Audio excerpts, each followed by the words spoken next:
Hi friends, எல்லாருக்கும் வணக்கம். இன்னைக்கு நம்ம ஒரு அழகான குட்டி கதையை பத்தி பார்க்க போறோம்.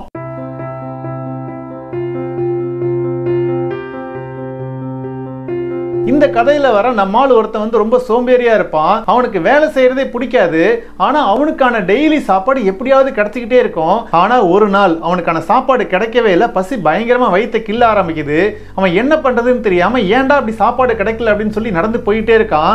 அவன் போற வழியில ஒரு மாந்தோப்பு இருக்கு. சரி, இந்த மாந்தோப்புக்குள்ள போயிட்டு ஒரு மாம்பழத்தை பறிச்சு சாப்பிடலாம் அப்படின்னு சொல்லிட்டு உள்ள போறான். உள்ள போயிட்டு ஒரு மாமரத்துல ஏறி அந்த மாம்பழத்தை பறிக்கும் போது அங்க இருக்கிற அந்த தோப்புக்காரன், டேய் யாரா அது அப்படின்னு சொல்லி கத்துனோன்னு நம்மால் என்ன பண்றானா அங்கிருந்து தலை தெரிச்சு ஓட ஆரம்பிக்கிறான். எங்க மாட்டிக்க போறோமோ அப்படின்னு சொல்லி ஓடினவன் நேரா ஒரு காட்டு பகுதியில நிக்கிறான். அந்த காட்டு பகுதியில நிக்கும் போது சுத்தியில யாருமே இல்ல. அங்க பார்த்தா 2 கால் ஊனமுள்ள ஒரு ஓனாய் இருக்கு. அதே நேரம் தூரத்துல ஒரு சிங்கம் வாய் ஃபுல்லா மான் இறைச்சியை கவ்விக்கிட்டு அந்த பக்கம் வந்துட்டு இருக்கு. இதை பார்த்தோன்னே இவனுக்கு பயம் பயங்கரமா வந்தோடனே அங்க இருந்து மரத்து மேல ஏறி உட்காந்துக்கிறான். அதுவும் இல்லாம அங்க வந்து அந்த சிங்கம் எதை பத்தியுமே கவலைப்படாம, அதாவது அந்த ஓனாய் எங்க இருந்துச்சுல அதை கூட கண்டுக்காம அந்த மான் இறைச்சியை போட்டுட்டு ரொம்ப பொறுமையா அதை சாப்பிட ஆரம்பிக்குது. மேல மரத்து மேல இருந்து நம்மால அதை பார்த்துக்கிட்டே இருக்கான். இப்ப அந்த சிங்கம் வயிறு ஃபுல்லா சாப்பிட்டுருச்சு. மீதி கொஞ்சம் அந்த மான் இறைச்சி கிடக்குது. இதை பார்த்தோன்னு அந்த ஓனாய் மெல்ல அதுகிட்ட போய் அந்த மிச்சம் இருக்கிற மானை சாப்பிட ஆரம்பிக்குது. மேல இருந்து இதை பார்த்துக்கிட்டு இருந்தால நம்மளுக்கு ஒரு ஐடியா தோணுது. என்ன அப்படின்னா, அதாவது இந்த ஓனாய் பாத்தீங்கன்னா ஒரே இடத்துல தான் இருக்கு. ஆனா அதுக்கான சாப்பாடு அது இருக்கிற இடத்துக்கு வந்து சேருது. அப்ப இந்த உலகத்துல உயிர்களை படைச்ச கடவுள் இருக்காருல்ல, அவர் எல்லாத்துக்குமே அவங்க எந்த சூழ்நிலையில இருந்தாலும் அவங்களுக்கான சாப்பாட்டை அனுப்பிச்சு வைப்பாரு அப்படின்னு அவனுக்கு தோண ஆரம்பிக்குது. அதனால இந்த ஓனாய்க்கு அவர் சாப்பாட்டை அனுப்பிச்சு வச்சார்ல, அதே மாதிரி நமக்கு அந்த கடவுள் சாப்பாட்டை அனுப்பிச்சு வைப்பாரு அப்படின்னு முடிவு பண்ணிக்கிட்டு அவன் அந்த மரத்தை விட்டு இறங்காம அங்கேயே இருக்கான்.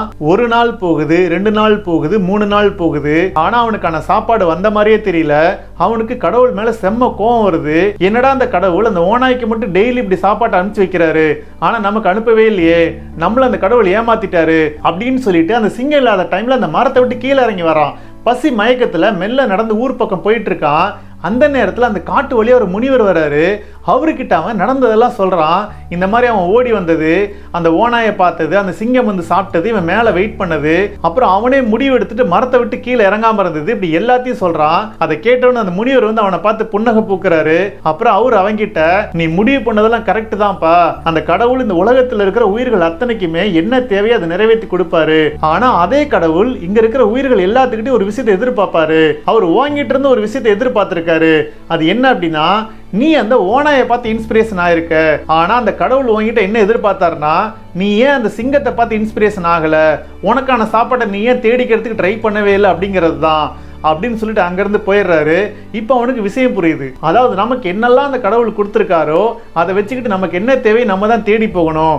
எல்லாத்துக்குமே யாராவது நமக்கு ஏதாவது கொடுப்பாங்க அப்படின்னு சொல்லி வெயிட் பண்ணக்கூடாது அப்படின்னு சொல்லி இந்த கதை அழகா முடியுது.